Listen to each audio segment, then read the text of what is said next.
پەرلەمان تارانی خۆلی پێنجەی پەرلەمانی کوردستان 18 پەرلەمانتار یادداشتێکمان پێشکەش کرد لەم یادداشتەیە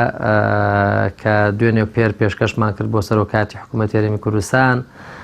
بەوەی کە بتوانێت ئەم 400 ملیاری کە لە 25 خراوەتە سەر هەژماری بانکی هەرێم بتوانێت لە دوای جێژن ڕاستەوخۆ موچەی مانجی شوبات و مانجی دوو بۆ فەرمانبەران دابین بکە هەرێمی کوردستان بە بارێکی دارایی سەختدا تێپەڕ دەکا هەم بازار وەستاوە هەم خەڵک لە قەیرانێکی سەختی دارایی و قەیرانێکی سەختی شڵەژانی دەرونی و تەندروستیدا تێدەپەڕێ پێویست دەکا بەڕاستی بە دابینکردنی موچەی مانجی دوو لە دوای جێژن ئەم فشارە دەرونی ئەم فشارە تەندروستی ئەم فشارە ئابوووریە بڕەوێنرێتەوە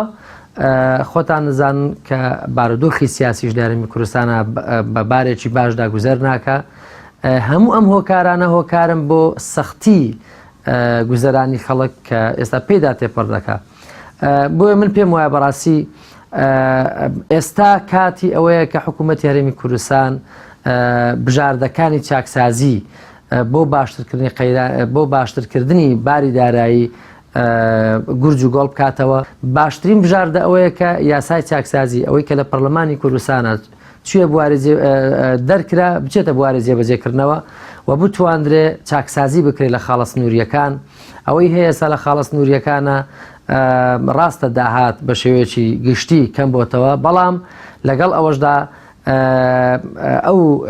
ڕەخنانەی کە لە پەرلەمانی کوردستان ئاراستەی وەزارەتە معنیەکان کراون لە حکوومەتی هەرێمی کوردستان بەوەی کە گەندەڵیەکی زۆر دزیەکی زۆر لە خاڵە سنووریەکانە هەیە پێویستە حکوومەتی هەرێمی کوردستان هەنگاوی جدی هەڵبنێ بۆی کە ئەم گەندەڵیە یاخود ئەم گەندەڵیانی لە خاڵە سنووریەکان ئەنجام بدرێن کۆتاییان پێبێنێ و دەستێکی ئیرادەیەکی بەهێز هەبێ بتوانێت کۆتایی بەم قۆڕەخکاری و گەندەڵیانە بێندرێ و هەروەها بتوانێت ئەم کۆمپانیانی لە هەرێمی کوردستانن تا ئێستا سوودمەند بوون لە داهاتی ئەم وڵاتە لە خاچی ئەم وڵاتە لە ئاوهوای ئەم وڵاتە لە خەڵکی ئەم وڵاتە بتوانێت لەمە پاش ئیلزام بکرێن بە دابیکردنی ئەو قەرزانێک کە لە سەریانە بە شێوەیەکی خێرا بجێڕنەوە بۆ حکوومەتی هەرێمی کوردستان و دەستێکی ئەمین هەبێ بۆی کە ئەم بار و گوزەرانە سەختەی ئێستا لەسەر هاوڵاتیانە لەسەریان لا بچێ خۆتان نەزانن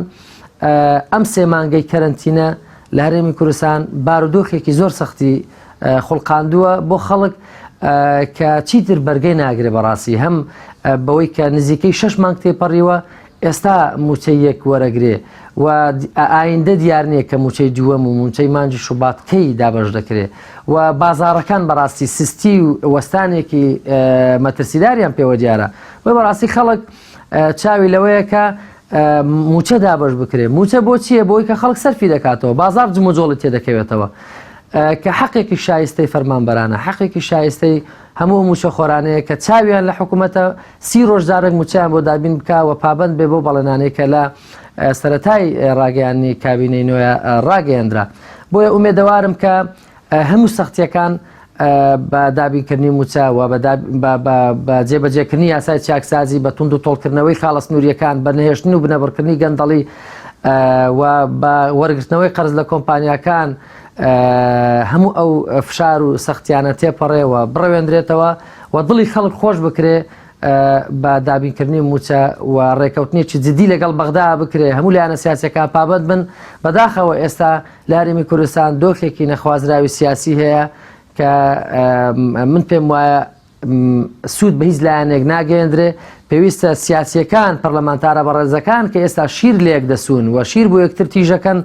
بە داتاشینی تۆمەت بۆ یەکتری و بە قسە و جنێودان بە یەکتری ئێستا کاتی ئەوە بوو هەمومان لە پەرلەمانی کوردستانە دانیشتنمان کردایە قسەمان لەسەرەوە کردایە چۆن ئەم بارودۆخە ئەم قەیرانە داراییانە تێپەڕێنین و چۆن قسە و باز لەسەر توند و تۆڵکردنەوە و نهێشتنی گەندەڵی لە خاڵە سنووریەکان بکەین و جێبەجێکردنی یاسای چاکسازی بکەین و کەمکردنەوەی خەرجیەکان و نهێشتنی گەندەڵی لە داهات بکەین نەک ئێستا تۆمەت بۆ یەکتر هەبەستین و قسە بە یەکتر بڵێن لە سۆشیال میدیا و ئەوەندەی تر پەیوەندی نێوان لایەنە سیاسیەکان لێک بترازێنین و لێک بکەوینەوە.